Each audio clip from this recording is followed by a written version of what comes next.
It's great to have you with us from wherever you're tuning in from. For more information about Elevate Church or to contact us, head to our website elevatechurch.me and take us wherever you go by downloading our Elevate Church AU app. We hope this message inspires and helps you to take your next steps in your journey. Great, good to see you all here this morning. Glad you're here. Last week we launched a brand new teaching series called Fresh Start.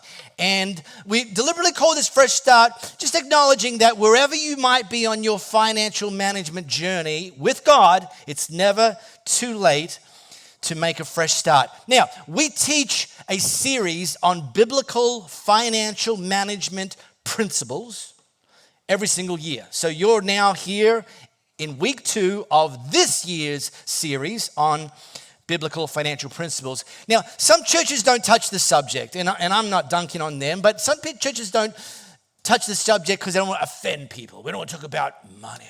Well, okay. Some churches do teach it, but teach it in a kind of manipulative way, and I hope that we don't kind of fall into that ditch. At least that's certainly not our intention. But here's the question that we ask. If churches don't teach about God's principles of financial management, which, by the way, he has a lot to say about the topic, where are we going to learn this stuff? The ads on Netflix aren't going to teach it. And in fact, if we as Jesus followers don't immerse ourselves in God's principles, which are time-tested principles for financial management, we run the risk of just doing it like everyone else, just managing money exactly the same as the culture we live in. And by doing that, we'll miss out on God's ultimate better when it comes to managing money. And we're teaching this series, I'm very aware, in the middle of a cost of living crisis where some people are really doing it tight. I understand that. We've got interest rates that are still, higher than we've had in recent years. We just discovered that there's some new terrible tariffs potentially going to impact things. And so I think it's actually a very opportune time to be teaching this series this year, because God's not shocked or surprised or worried about any of the things that are happening in the global economy. It's not like he ever says about anything, oops, I didn't see that coming.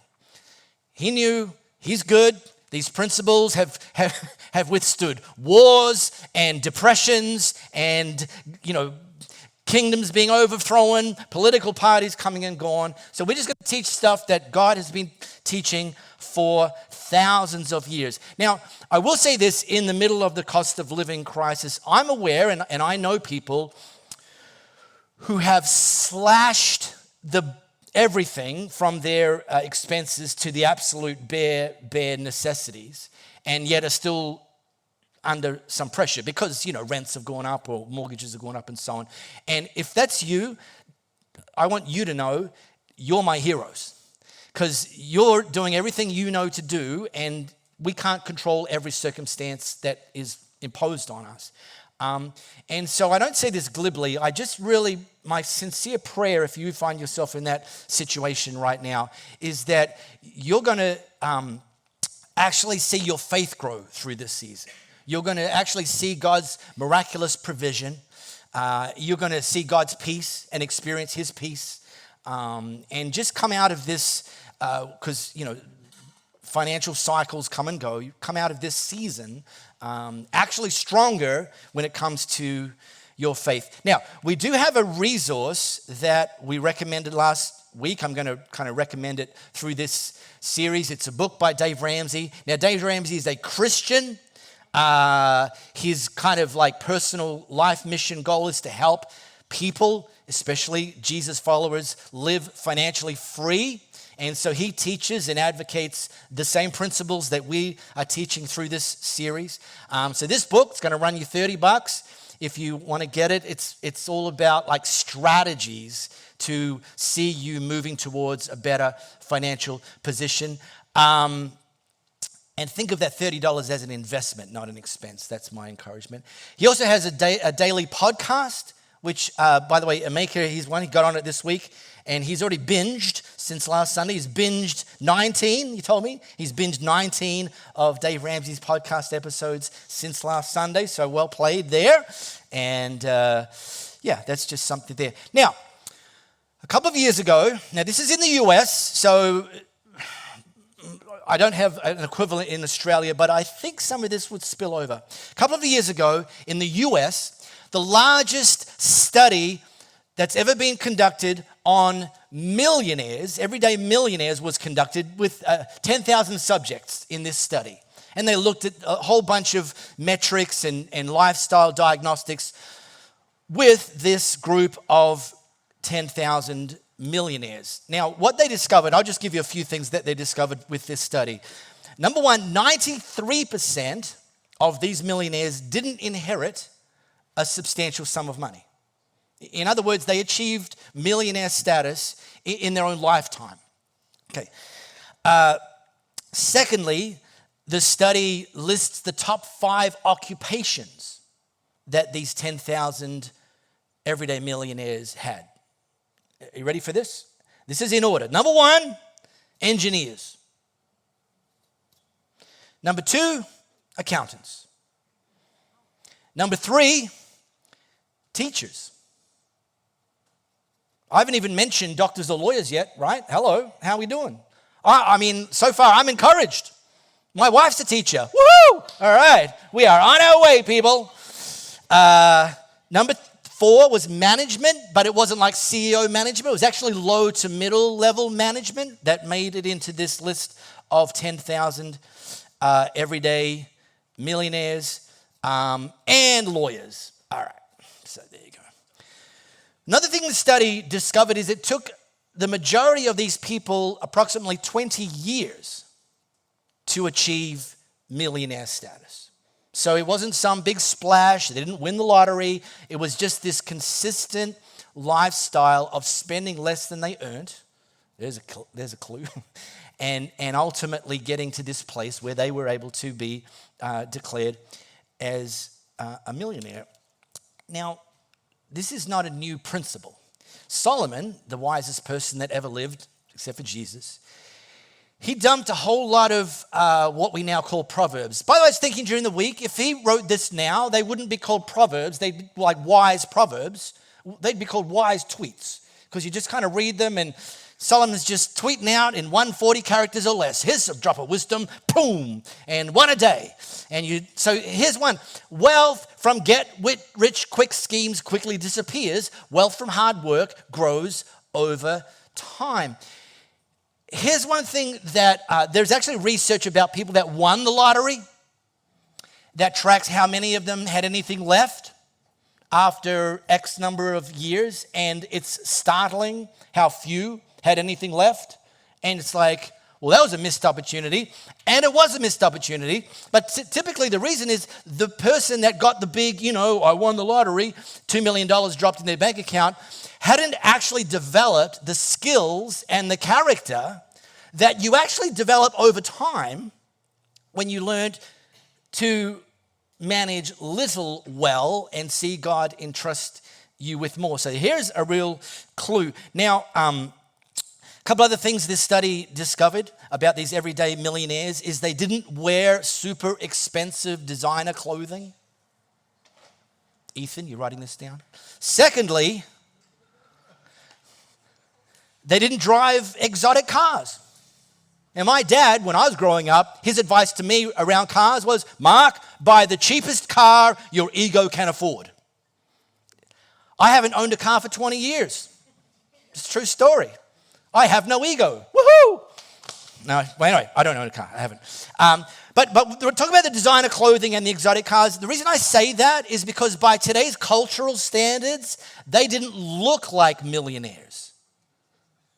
Do you understand the difference there? All right, moving on. Last week I put up this graph. Now, I'm going to just break this down. This graph, the middle line, let me just play Captain Obvious for a second. The middle line I've put as income. Ignore the word broke for a second. That's actually what I'm designating there is someone's income, with the idea that, don't worry about these numbers, they're a bit arbitrary, but with the idea that, a lot of the time we might see our income grow year to year or every couple of years. Could be a promotion, could be changed job. Sometimes it's a CPI increase, which technically isn't a pay rise, but still. Anyway, so that's this middle light blue line is someone's income that increases over time. Now, as the result of that, somebody who's seeing their income grow over time will find themselves in one of three groups.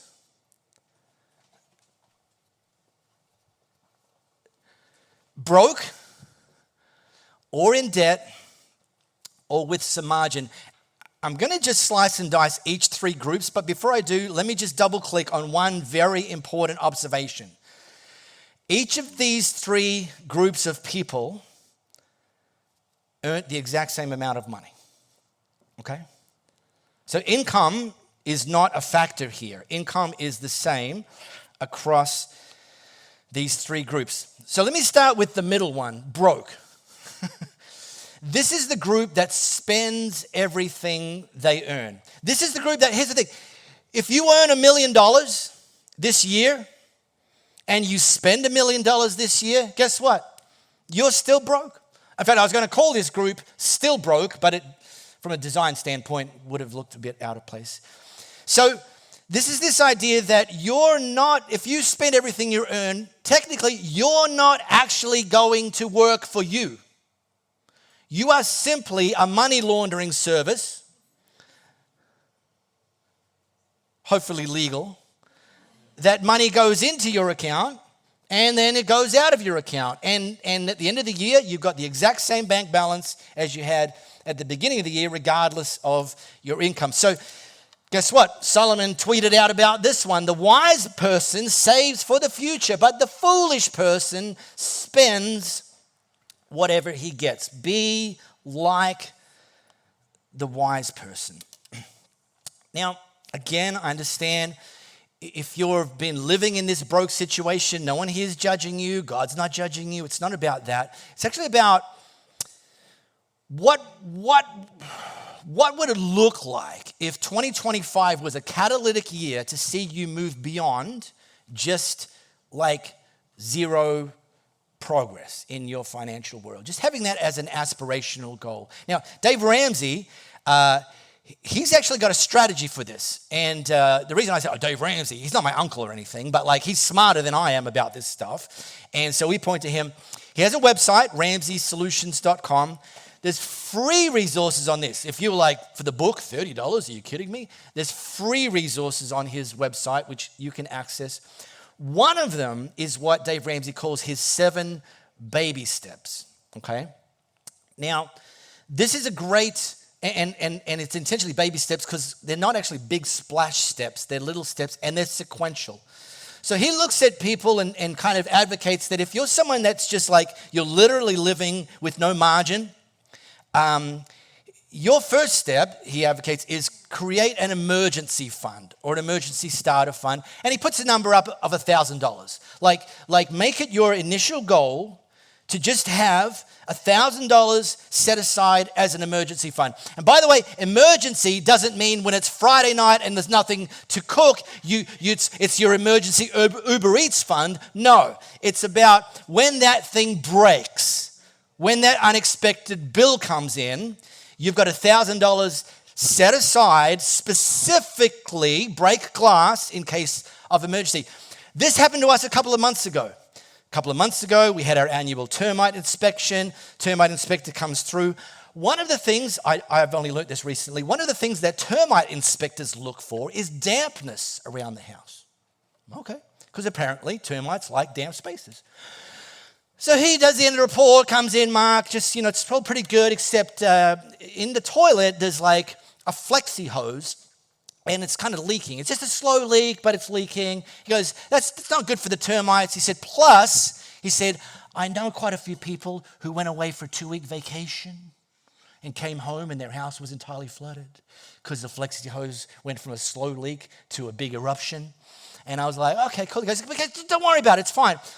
$5 at Bunnings. You just turn off the water, you unscrew it at both ends, you put the $5 flexi hose back in, little bit of a monkey wrench, DIY job, easy. I'm like, okay, cool. I still watched a couple of YouTube videos. I didn't really believe him. Like, are you sure? This sounds too good to be true.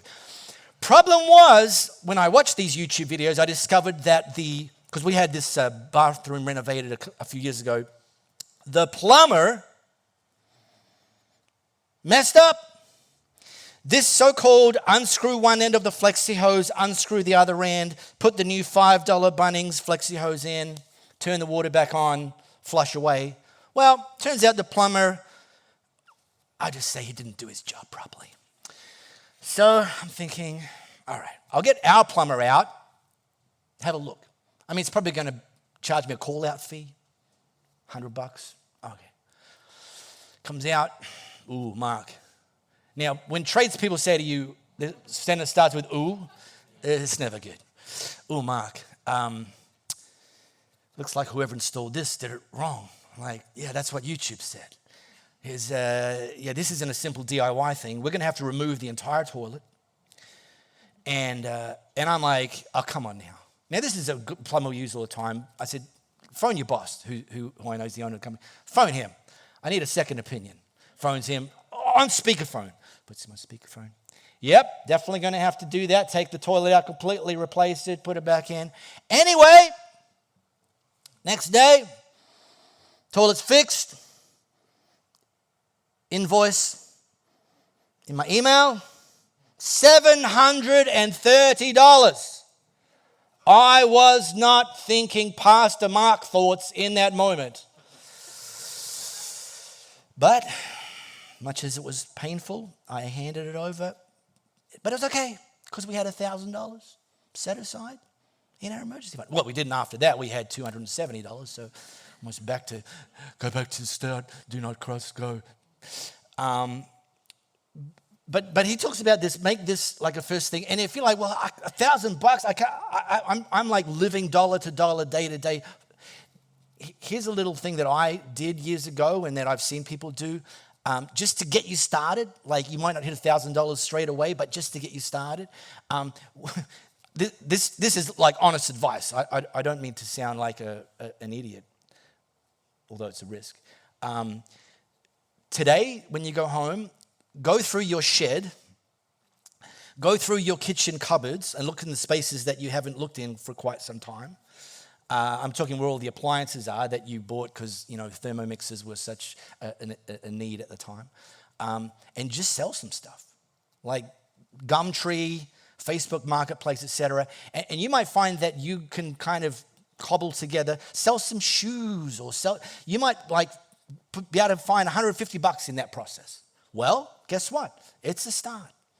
And it just kind of, I don't know, I just see God doing stuff with things like that. All right, so that's the broke group. Then there's this second group that, Zoe, you're going to have to click this one, it appears, sorry. This second group, debt. This is worse. So broke is stressful, debt, worse. This group spends tomorrow's money today. And it's not just tomorrow's money, it's someone else's money. Like it's money you haven't earned yet. And you spend your work week playing catch up. In fact, think about it this way. If you're spending tomorrow's money today, here's what I encourage you to do. When you go to work this week, each day, put a little framed photo of who you're doing it for that day. So on Monday, put a framed photo of your Visa card and look at that photo and say, I'm doing this all for you today, baby. And then Tuesday, bring out the photo of the bank that you've got the personal loan with and say, Tuesday, it's all about you, honey. I'm bringing it home for you today. And then maybe Wednesday, put the family photo up because by Wednesday, you've started to actually, I know it sounds like I'm being a bit peculiar, but that's literally what it means to be in debt. It means you're actually spending the first portion of your week working for someone else. Solomon tweeted out about this one. As the rich rule over the poor, so the borrower is servant to the lender. Well, in another version, they don't say servant, they say slave. And every year I make this point to be like, come on now. Okay, all right, here's the thing. If you've got a personal loan and you have to make a monthly payment, here's what you need to do this month. Phone the lender and tell them you're not feeling it this month. Just not feeling it. And listen to the options they give you. What it is that you are not like suggested to do, but required to do. Well, that's the relationship that it looks like. Now, I'm talking about consumer debt. I'm not talking about your home loan. That's another category. But consumer debt, and you would have noticed this, is actually being normalized in the culture we live in. Credit cards, everyone. Personal loan, everyone. Now the new kid on the block, buy now, pay later, everyone. And we're all kind of doing it. Well, again, my parents, when I was growing up, they told me, everyone's doing it is not necessarily good reason for you to do it as well. My mother would say, yeah, because, if everyone was jumping off a cliff, does that mean that you should jump off a cliff? Has anyone, parents, ever give them that? Really? They all read the same book. Well, it's actually pretty good advice. So, I'm pointing back to our boy, Dave Ramsey. He talks about step 2. So once you've got the $1,000, one of the things about getting to that $1,000 starter fund is it also builds a little bit of like attentiveness and a bit of discipline. And then when you've got that 1,000, you can start taking that new discipline or new attentiveness and start applying it to paying down debt. He uses or advocates a strategy that he calls the debt snowball. Some of you are sitting on the same row as people who have previously been in debt, thought it was normal, and actually used this exact same strategy and now sitting here this morning, debt-free and with no intention, at least I hope not, of getting back into debt. Now, a very quick flyover of the debt snowball. I know this is like a financial management seminar. On his website, it's got it all there. It's got the examples. It tells you how to do it. But I'll just show you a very simple working model. Now, this example. So let's just say this is Billy. Billy's got $400 owing on a buy now, pay later. The 0% interest rate, though don't be fooled that there's no consequences of BNPL. You can research that for yourself. Billy's got a credit card with $1,200 owing, 29%.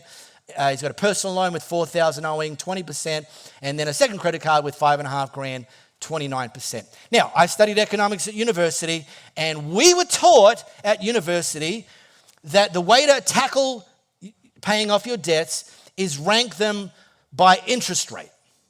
Like put the highest interest rate at the top and tackle that first because that's the one you're paying the most on, right? Dave Ramsey says, while that makes sense, this is not a maths problem. Maths did not get you into this situation, so maths is not what's going to get you out of it. And what he suggests, rather than rank them by the highest interest rate, rank them and tackle them by the lowest amount owing. So this is an example of how he recommends the debt snowball. Start by, now he says, okay, number 2, number 3, number 4, just keep making the minimum payments. That'll keep them off your back. You won't get the phone calls and the reminder letters and the knocks on the door with the summons. Just make the minimum payments. But take that margin that you've used to create the $1,000 starter fund and actually start to apply it as additional payments to this guy. Now, the reason he talks about the lowest amount is you're going to be able to actually eliminate that the quickest. Even if it's an extra $20 a week or an extra $40 a week, eliminate that. What that does, this is the snowball thing, is it actually builds some internal momentum. You start to feel a victory. Oh, I never thought I could. Well, actually, all right. So take that inner momentum, plus take the money that you were applying, take the minimum payment, and the extra, you no longer have to tackle. This is gone. And start taking that extra. So on top of the minimum payments here, take the extra, keep and hit it on that, and then keep making the minimum payments on that. When that one gets deleted, which it will eventually, then take that extra and so on. That's the genius of the debt snowball. It's not a maths thing. It actually recognizes human nature. We like some small victories that says, you can do it. And then keep that process going until, and as I said, there's people across this auditorium who have literally gotten rid of this kind of scenario completely. All right, finally, last group, the group with margin. This is the group who have gotten to a place in life where they're spending less than they earn. This is the group that sleeps the best at night out of these three groups. This is the group that, okay, the plumber says you got to take the toilet out completely. It's like, well, all right. It's not great news, but it's not going to knock me off my axis for the next week. So, and I'm pretty confident, I study the Bible for a living, doesn't mean I'm perfect at it, but I'm pretty confident God's best for us is to ultimately land in that group. Ultimately. Now, you'll notice we haven't put any numbers to this because this is, and I'm not even saying you'll have to become millionaires and, buy Mark Zuckerberg's yacht off him. Like, it's not about that sort of rubbish. I'm just saying this idea that God's best for his children is to live with more peace, more joy, more purpose, and more freedom when it comes to finances. So that's why we teach this series. That's why this is a lot of what we teach isn't the stuff you're going to hear in the culture that we live in. You're going to sound like a bit of a weirdo at the break room when you tell some of your colleagues you actually have no credit card debt. They'll be like, wait, what? Huh? What? You might as well be speaking Swahili. Like, what? But what if 2025, and this is a vision for this series, what if 2025 was the year, if you're in the broke or the debt group, what if 2025 was the year that you look back on in a couple of years' time and you recognize that this was the year that God did a new thing in your financial world, that God give you maybe a kick up the butt, but also some tools and some strategies and some encouragement to move towards a better place when it comes to finances. Now, final thing, recommending the Dave Ramsey thing as well. Invite you to be in the mix on this as well. So the Bible app, which is called the Bible app, you'll find it in Apple and Google stores, has the ability to be able to set Elevate Church in a feature they call My Church. And we use that to put in a Bible reading plan every single Monday around the topic that we've taught on. So until tomorrow, there's a plan there called Anxious About Money, which is what we taught on last week. It's a 5-day plan. I've been doing it. I think I've done 4 days. So I've got one more day to do tomorrow. When I say to do, like I'm loving this. Recommend this. And then tomorrow we'll put up a new featured Bible plan. The plans we choose are like typically about 4 to 5 days, so you can kind of get through them in a week without them being onerous. And it just keeps you getting better and further into the game and not just thinking, oh, that was a nice message, or maybe some of you aren't thinking that. Thank God it's finished. Just allowing God to teach you more. I mean, I said Ameka's binging Dave Ramsey's podcast. This is another example of where you can continue to let this stuff sink deeper into your world. And again, if we're not intentionally digesting what God has to say about this stuff, there's nearly no other place you're going to find it, apart from Dave Ramsey's podcast. There's literally, we just won't. And God's got something better for all of us. So there you go. Next week, we're going to continue this series. So next week on Mother's Day, we're going to be teaching about saving. Following week, Steve Hall's going to jump in. And then the final week of this series is the following week, which I'll let you know. We're going to talk about giving. So, you might want to be somewhere else that day. Book an Airbnb, Dunsborough. Oh, boy. Hey, let me pray. God, I just thank you that you love your kids and you want the best for your kids. And you don't want us buried in debt and worry and stress and everything that goes with that. God, we know that you want to actually break some generational stuff that we may have inherited from parents or grandparents, or even stuff that we may have grown up in a particular culture that thinks about money in a different way than you think about it. And ultimately, God, we just open our hearts and our minds and our lives to be led by you, to be people who experience more peace, more purpose, and more freedom when it comes to money, and that we can sleep well at night because you are sitting comfortably, large and in charge on the throne. In Jesus' name, amen. We really hope you got a lot out of this message. If you live in the Perth area, we'd love for you to join one of our live experiences. For times and directions, as well as information, head to our website, elevatechurch.me.